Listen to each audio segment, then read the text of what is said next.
Yun! Rapsa na naman ang pananghalian nila Aling Wilma. Tara, samahan niyo ako guys magluto ng aming pananghalian. At eto nga, prepare ko na ang ating mga gulay para sa ating pork kare-kare. O diba? Pa-pork kare-kare pa. At syempre, sinimulan ko na dyang maggisa. O ayan ha, sana wala tayong basher. Kasi alam nyo naman, iba-iba ang ating pagluluto ng kare-kare. Ito nga pala kasi isa sa handa ko nung birthday ni Giovanni. At nasarapan nga ang mga bisita. Ito ang unang naubos sa aking handa.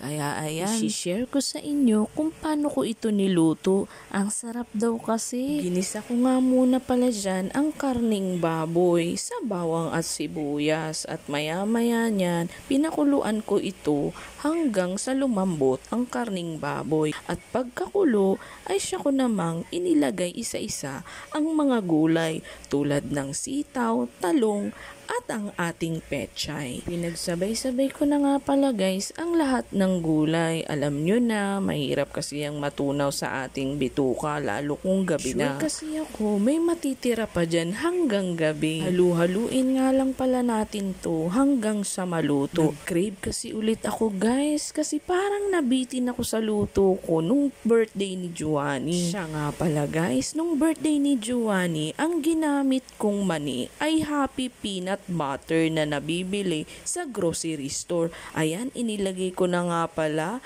ang atsuete. Hintayin lang pala natin siyang kumulo at pag alam nyong kumukulo na, ay siya naman nating ilagay ang ating peanut butter. O sa iba yan, ang ginagamit nila ay yung pinagiling nilang mani. Oo guys, totoo, mas masarap yung ganun. Pero kung wala naman, ay pwedeng-pwede ito. At nilagyan ko nga rin pala yan ng cubes. Sa cubes naman guys, pwede kayong gumamit ng pork o kaya ng beef. Nilagyan ko na rin yan ng kaunting asin.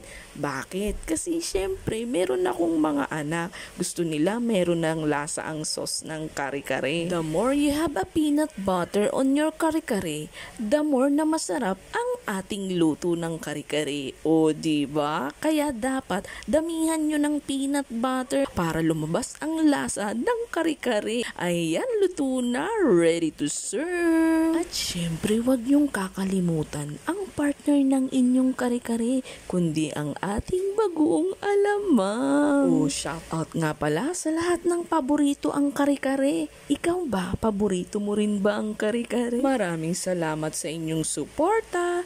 Follow for more!